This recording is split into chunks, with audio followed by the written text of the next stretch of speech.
Paz do Senhor esteja nos nossos corações. Amados e amadas, vamos complementar a pregação hoje, nessa sexta-feira, dando continuidade à segunda parte sobre as crianças cristãs nesse mundo. Vamos dar sequência à segunda etapa.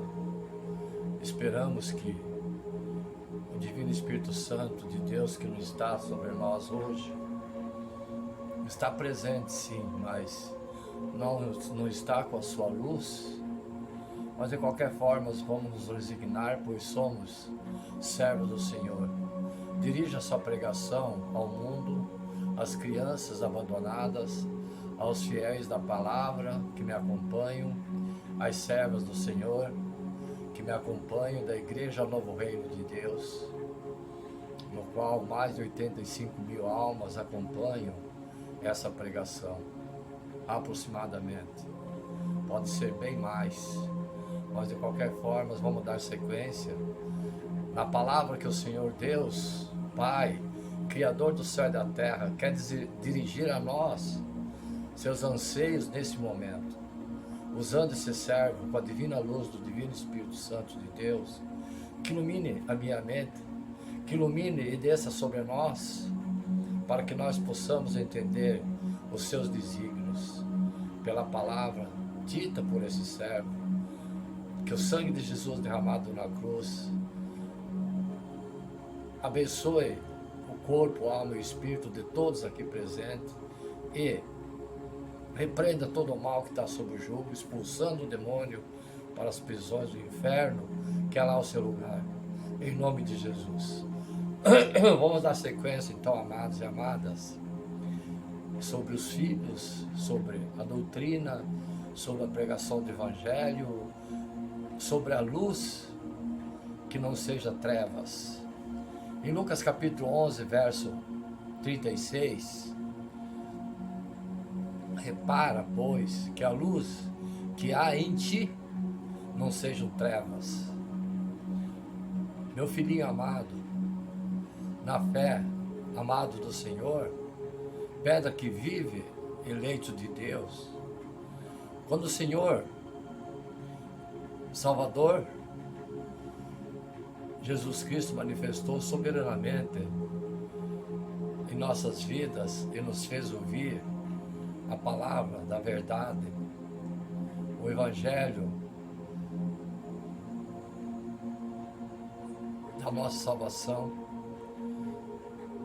algo marcante, como uma fronteira entre dois países, aconteceu na nossa vida.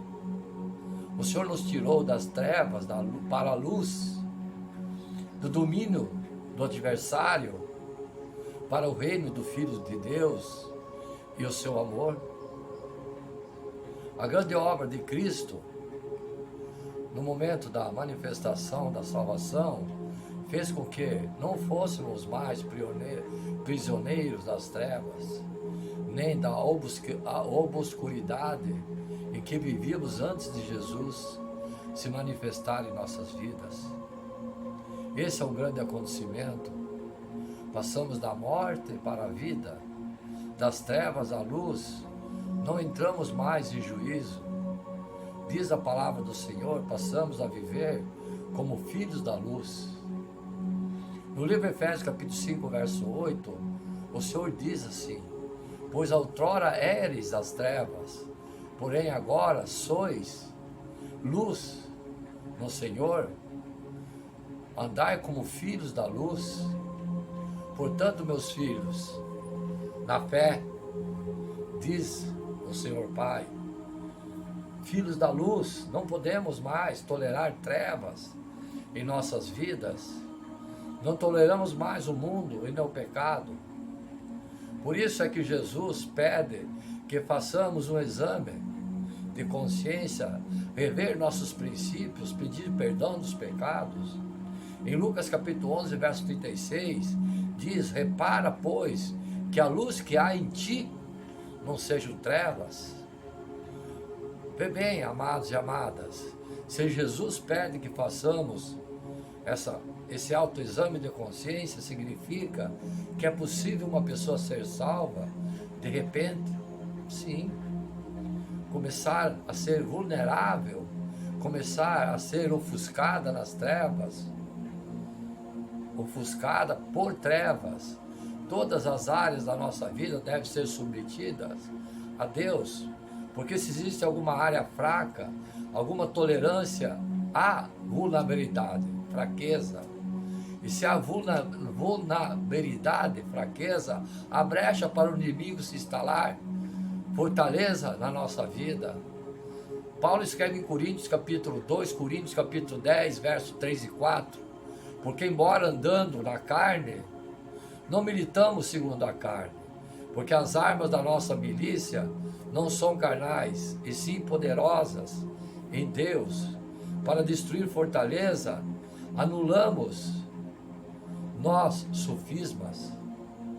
Enquanto nos submetemos a Deus, a área que é vulnerável na nossa vida, o diabo continua a nos dominar com as suas fortalezas.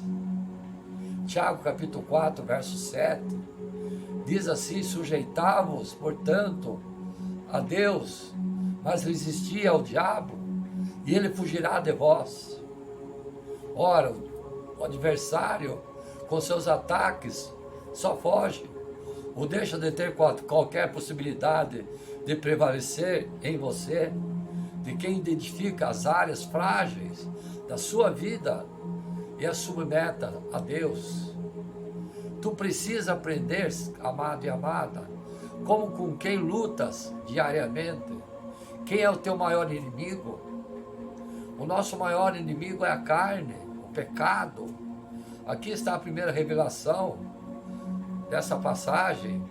Em Gênesis capítulo 3, verso 14, diz: então o Senhor disse à serpente: visto que isso fizeste, maldita és entre todos os animais domésticos, e o és entre todos os animais selváticos. Rastejarás sobre o teu ventre e comerás pó todos os dias da tua vida. Palavras do Senhor. Vamos ver, amados e amadas, aqui uma analogia, pois a serpente não come pó, nenhum animal que rasteja fica lambendo o pó do chão. Que pó é esse?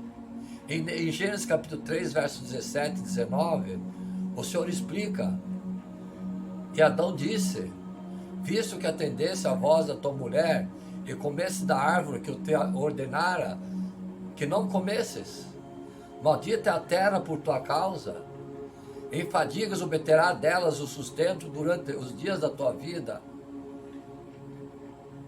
Ela produzirá também dardos e abrolhos, e tu comerás a erva do campo.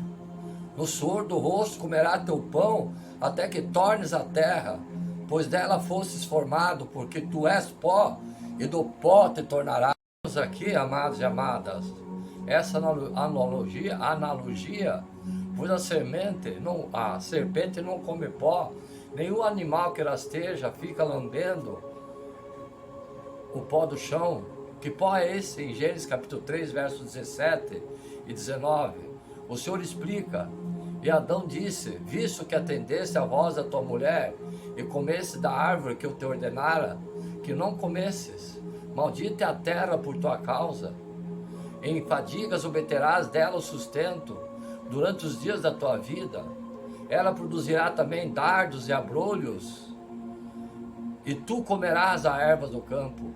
No suor do rosto comerás o teu pão, até que te tornes a terra, pois dela foste formado, porque tu és pó, e pó te tornarás. Amém? Vamos aprender algo. A essência da natureza carnal do homem é pó. O adversário se alimenta do pó. A natureza carnal do pecado do homem, das carnalidades das pessoas, isso é revelação, isto é revelação.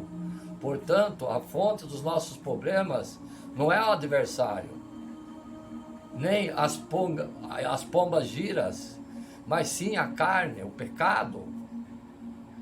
Esse é o nosso inimigo com o qual devemos lutar diariamente, a vida toda. Romanos capítulo 8, versos 6 e 9 diz: porque o pendor da carne dá para a morte, mas do espírito para a vida e paz. Por isso, o pendor da carne é inimizade contra Deus, pois não está sujeito à lei de Deus, nem mesmo pode estar. Portanto, os que estão na carne não podem agradar a Deus. Vós, porém, não estáis na carne, mas no Espírito, se de fato o Espírito de Deus habita em vós. E se alguém não tem o Espírito de Cristo, esse tal não é dele. Nós não agradamos ao Pai se vivermos na carne, porque ela alimenta o adversário. Todas as atitudes carnais que nós temos, amados filhos, todas as atitudes do pó dão permissão ao adversário para instalar a fortaleza na vida nossa, das pessoas. E as fortalezas dominam, neutralizam, desestabilizam a vida cristã. Por exemplo, a rebeldia, o egoísmo, a dúvida, o medo, a autojustificação, a falta de amor, gera sofrimento nos outros. A culpa, tudo isso são ações da carne que alimentam o adversário. Filhos, a carne é um significado figurado, que quer dizer, a vida carnal é a vida do mundo, vida mundana, que é festa, droga, vícios, pecado, adultério, promiscuidade, homossexualismo. É tudo que se vê nesse mundo. A vida espiritual é a fé, é o que não se vê e, no entanto, acreditamos. Então, essa é a definição da diferença dos prazeres da carne com a vida espiritual. A carne e o espírito não se misturam. Muitas de nossas batalhas são consequências das nossas ações carnais. Ou não é verdade isso? É. Claro, o maior inimigo que nós temos é a nossa natural carne.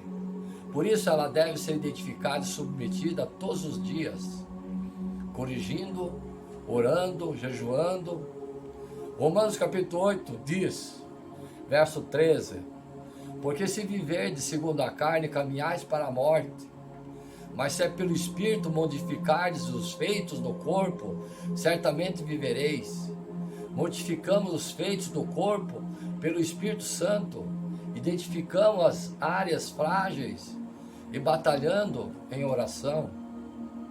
Isaías capítulo 64, verso 6, identifica o coração do ser humano. Mas todos nós somos como o imundo, e todas as nossas justiças como um trapo de imundícia. Todos nós murchamos como a folha, e as nossas iniquidades como um vento nos arrebatam. A não ser que Deus faça uma grande obra no seu coração, ela permanecerá inclinado ao que não lhe agrada. Agora vem outra revelação de Mateus capítulo 5, verso 25 e 26. Entra em acordo sem demora com o teu adversário, enquanto estás com ele a caminho, para que o adversário não te entregue ao juiz, o juiz ao oficial de justiça, e sejais recolhido à prisão.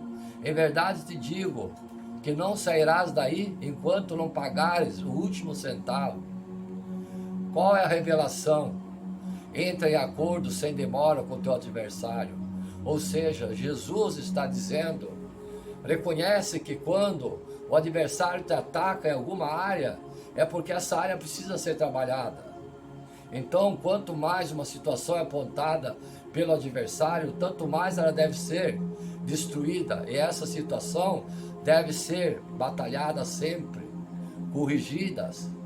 Os ataques, mentiras do adversário nos sinalizam que a área da nossa vida está em descoberto, vulnerável a qualquer ataque do adversário, identificada em que área está sendo criada a fortaleza do adversário, deve submetê-la imediatamente a Deus, entregá-la ao Pai. Não podemos paralisá-la. É hora de submetermos cada área da nossa vida a Deus. É hora de identificarmos qualquer área de fraqueza. É hora de vermos que a velha natureza se corrompe. Vem em Efésios capítulo 4, verso 22, no sentido de que quando ao trato passado vos despojeis do velho homem, que se corrompe segundo a concupiscência do engano, o velho homem se corrompe.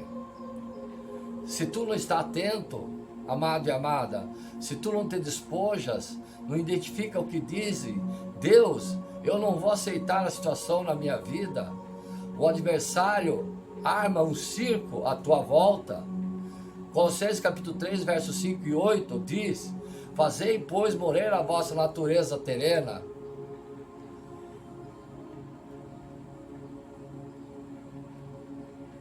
Prostituição, impureza, paixão, lascívia, desejo maligno e avareza, que é a idolatria. Por essas coisas é que vem a ira de Deus sobre os filhos da desobediência. Ora, nessas mesmas coisas andastes, vós também no outro tempo, quando viveis nela.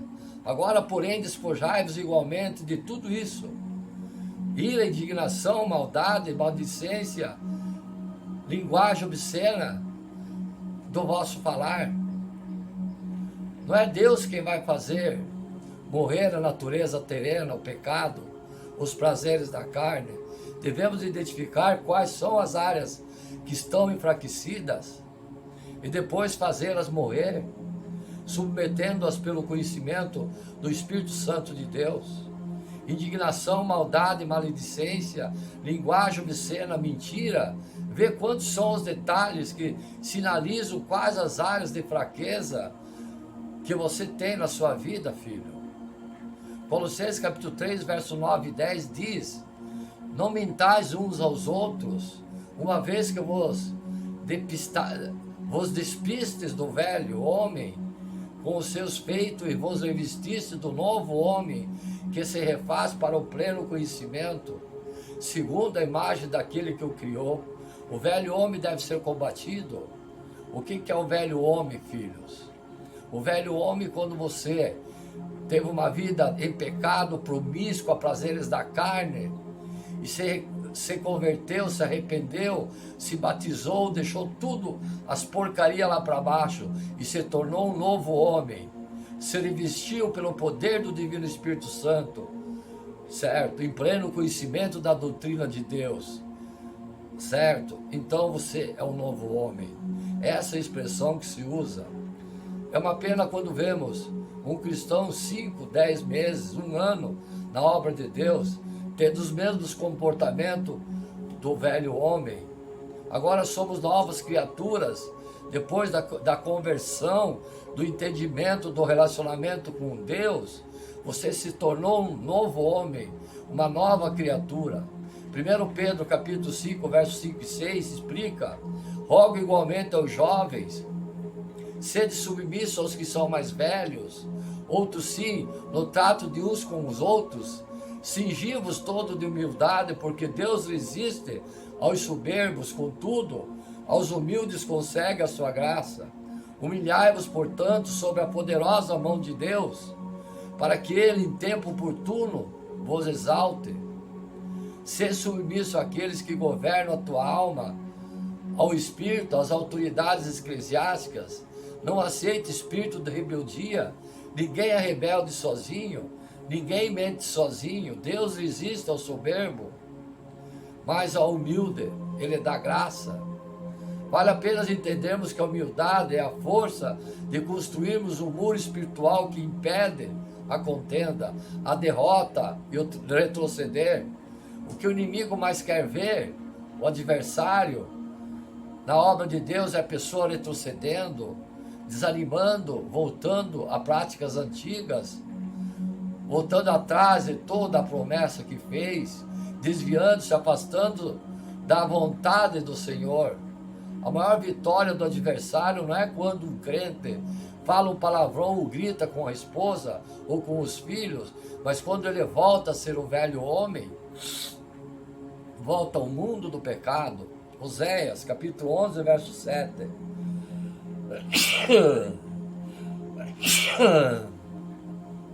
Diz: porque o meu povo é inclinado a desviar-se de mim, se é concitado a dirigir-se acima, ninguém o faz. A inclinação da carne é virar as costas, a retroceder. Jeremias capítulo 14, verso 7 diz: posto que as nossas maldades testificam contra nós, ó Senhor, age por amor ao teu nome, porque as nossas rebeldias se multiplicam contra ti. Pecamos. Tudo que fazemos de mal é contra nós mesmos. Interessante essa advertência da carne, tende a virar as costas. Ironicamente, depois de ter recebido uma grande bênção, um grande sinal de prosperidade. Jeremias capítulo 5, verso 7 diz: como vendo isso, te perdoaria? Teus filhos me deixam a mim e juram pelos que não são deuses. Depois de eu os ter fartado, adulteraram em casa de meretriz e se juntaram em bandos. Temos que ficar atentos, filhos, amados e amadas, com tudo isso, o que o Pai está transmitindo, o Espírito Santo de Deus, a você, amado e amada. Temos visto muitas pessoas que recebem grandes bênçãos, favores de Deus, cujo coração era devoto, humilde, bondoso, que buscavam o Senhor com fidelidade, que amavam a reunião, a oração, os cultos, a palavra, mas de repente algo começou a atraí-lo ao mundo, os prazeres da carne, o amor genuíno começou a dar lugar ao amor de rebeldia, que já não é mais amor. Tiago capítulo 4, verso 4 e 5 diz isso: infiéis, não compreendereis que a amizade com o mundo é inimiga de Deus? Aquele, pois, que quiser ser amigo do mundo, constitui inimigo de Deus? Ou supondes que em vão, afirma a Escritura, é com o ciúme que por nós anseia o Espírito, que Ele fez habitar em nós? Não podemos ser crentes e amar o mundo. Não podemos tolerar o mundo e seus pecados, sua ambição, luxúria, poder. Não podemos ser do Senhor e tolerar tudo o que acontece. Não podemos estar na igreja, irmos a uma casa de show, onde corre bebida, droga, cigarro, promiscuidade, pecado. O Senhor é zeloso. Zeloso, filhos. O Senhor Deus tem ciúme de você. Ele é zeloso porque Ele tem ciúme de seus filhos. Ele é muito bondoso e amoroso. Nós somos inteiramente dele. Por isso é que Deus não aceita ídolos e imagens, velas. Ele não divide a sua glória. Ele é ciumento e zeloso com os seus filhos, Tiago capítulo 1, verso 25. Mas aquele que considera atentamente na lei perfeita, lei de liberdade, e nela preserva, não sendo ouvinte negligente, mas operoso praticamente, esse será bem-aventurado do que realiza. Se ouvirmos e praticamos tudo o que é bom, então tudo será bom, terá sucesso, será bem-aventurado e feliz. Parece que às vezes o adversário nos cega, ficamos bobos, tolos, pelas tentações, armadilhas do adversário, sem entendimento. Não buscamos mais a palavra, a oração, o jejum, o Senhor. Não vamos mais aos cultos, igrejas, com frequência que deveríamos ir. E começamos a caminhar para a apostasia. Somos apóstatas. Por isso em Jeremias capítulo 2, verso 19, diz o Senhor: a tua malícia te castigará, e as tuas infidelidades te repreenderão, Sabe, pois, e vê que o mal, o quão amargo é deixares o Senhor, teu Deus, e não teres temor de mim, diz o Senhor dos exércitos, teu Pai.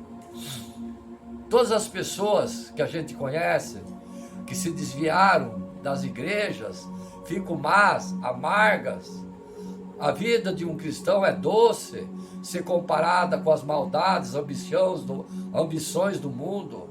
Passamos dificuldades, sim, mas vencemos porque Jesus está no barco conosco. A oposição e o revés vem, mas cai por terra, pois o inimigo se levanta para cair, nos dando livramento de todas as situações difíceis. Não te desvie, fiel à palavra.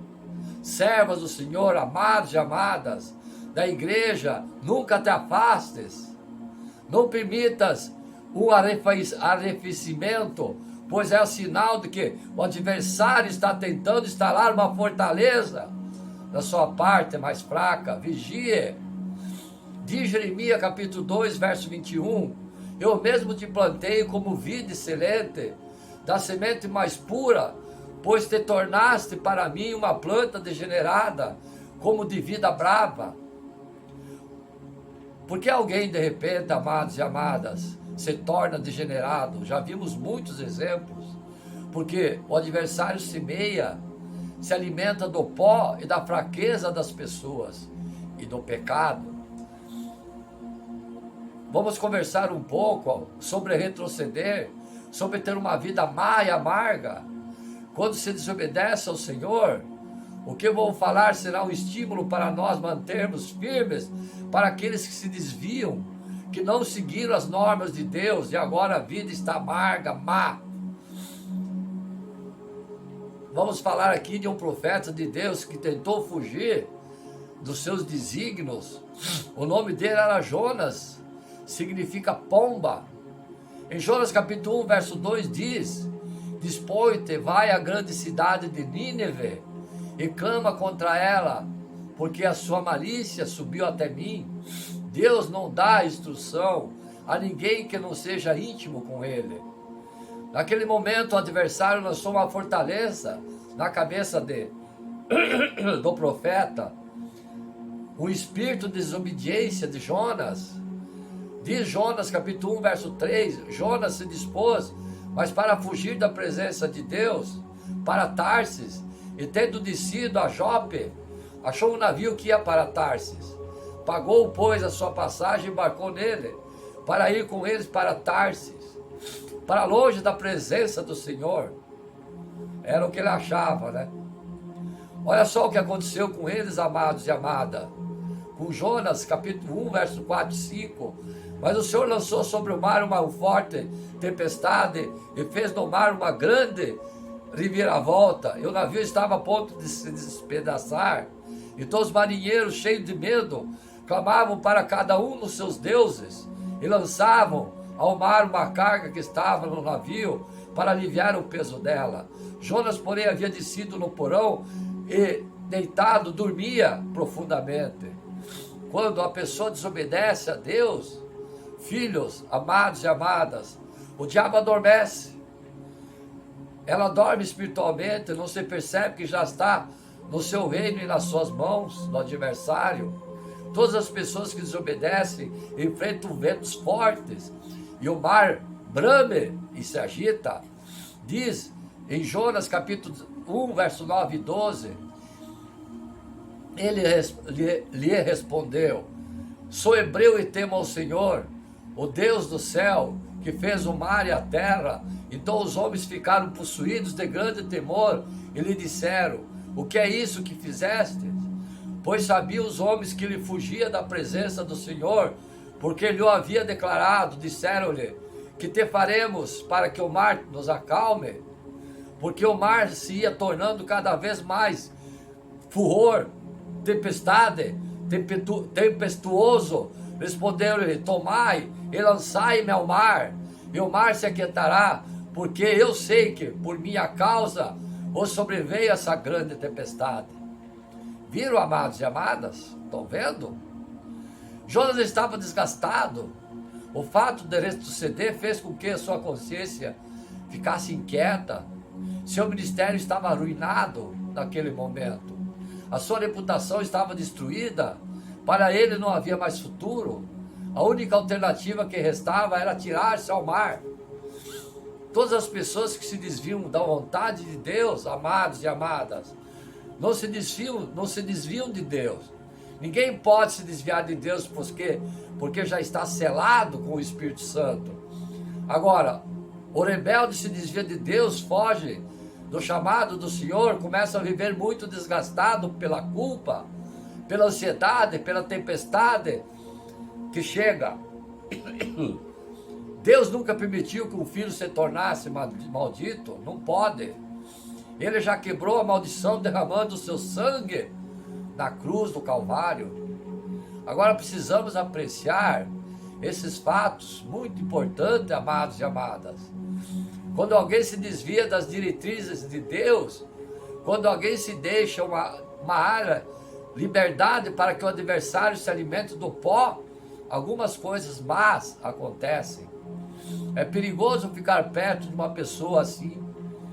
Jonas estava em rebeldia, entrou em um barco, foi para o porão e de repente começou a tempestade, o vento, o barco quase se afundou.